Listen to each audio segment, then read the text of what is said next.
We're past the point where AI-generated videos can be spotted by obvious glitches. Modern diffusion and autoregressive video models now preserve lighting, physics, and temporal coherence so well that traditional forensic detectors are falling behind. Most current systems rely on multimodal large language models, trained with supervised fine-tuning or basic reinforcement learning.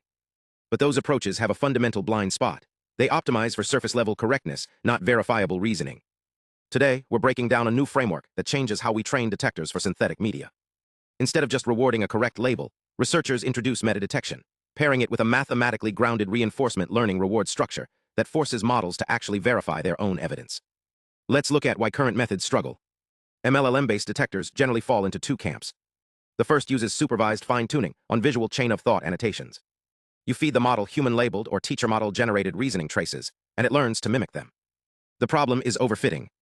The model locks onto specific annotation patterns and training distributions, which severely limits generalization to out-of-domain generators. The second camp skips fine-tuning and goes straight to reinforcement learning, typically group relative policy optimization or similar RLVR frameworks. They give the model a binary reward, 1 point for a correct label, 0 for a wrong one. But binary rewards are dangerously coarse. They don't tell the model why it's right. A detector can get a perfect score by latching onto dataset biases, compression artifacts, or even background metadata, rather than actually learning to spot generative forgery. This is exactly where reward hacking and poor cross-generator generalization come from. The authors propose a paradigm shift, meta-detection. Instead of just optimizing for label correctness, you jointly optimize for label correctness and evidence validity. But what kind of evidence actually works for training? You might think textual rationales, like detailed descriptions of geometric deformations or temporal inconsistencies, would be ideal. Semantically, they are. But in practice, generating and verifying those texts requires heavy reliance on external teacher models. That introduces semantic bias, hallucination risks, and massive computational overhead. The verification step itself becomes a source of model-induced noise. So the researchers pivot to something much more objective, rule-based temporal grounding. When you forge a video by replacing a segment, you know exactly when the manipulation happened. That timestamp isn't a guess, it's a ground truth interval. By leveraging this, they build an automated data construction pipeline. They take real videos, slice out a random temporal segment, extract the boundary frames before and after the cut, and feed those frames into a video generation model to synthesize the missing content. They align the generated segment's duration, resolution, and frame rate, then stitch it back into the original clip. The result is a perfectly paired real-fake video, where the manipulated interval is explicitly known and auditable. They also generate textual descriptions of visible artifacts, but the temporal interval becomes the primary feedback signal. For evaluation, they convert temporal grounding quality into a binary feedback signal using an intersection over union threshold of 0.7, which keeps it fair and comparable to the binary nature of textual evidence. Now, how do you actually train a model with this?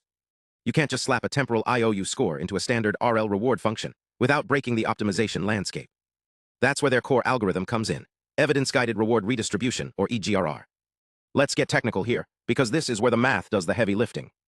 In standard label-level RLVR, the reward is binary.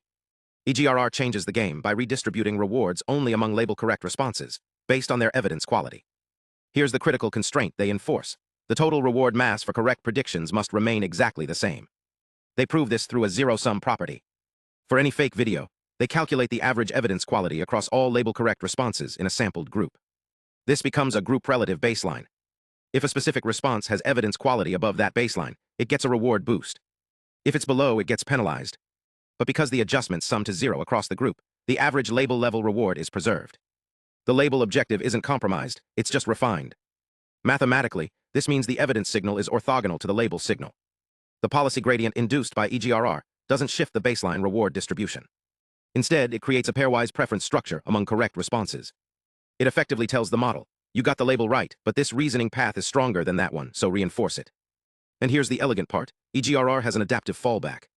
If all label-correct responses have identical evidence quality, the variance is 0, the adjustment terms vanish, and the algorithm gracefully degrades back to standard label-level RLVR. It only activates when evidence actually provides discriminative information. This prevents the evidence signal from drowning out the primary classification task, especially during early training when label accuracy is still low. The results back up the theory. On benchmarks like ViF-Bench and GenBuster-Bench, detectors trained with temporal grounding outperform both SFT baselines and label-only RL models. More importantly, they show massive gains in out-of-domain and wild generalization. Where traditional models start hallucinating or dropping to near-random performance on newer generators like Sora 2 or Kling V1, the meta-detection model maintains high recall and F1 scores. It's not just guessing correctly, it's actually localizing the manipulated intervals. When you look at the detector outputs, you see precise time range predictions paired with coherent artifact explanations, something purely textual or label-trained models consistently fail at. This paper represents a meaningful step forward in AI forensics.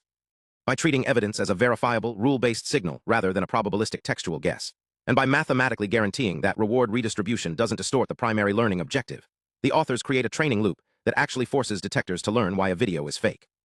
As generative video models continue to close the gap on physical and temporal consistency, detection can't rely on superficial shortcuts anymore. It needs verifiable grounding. This meta-detection framework provides exactly that.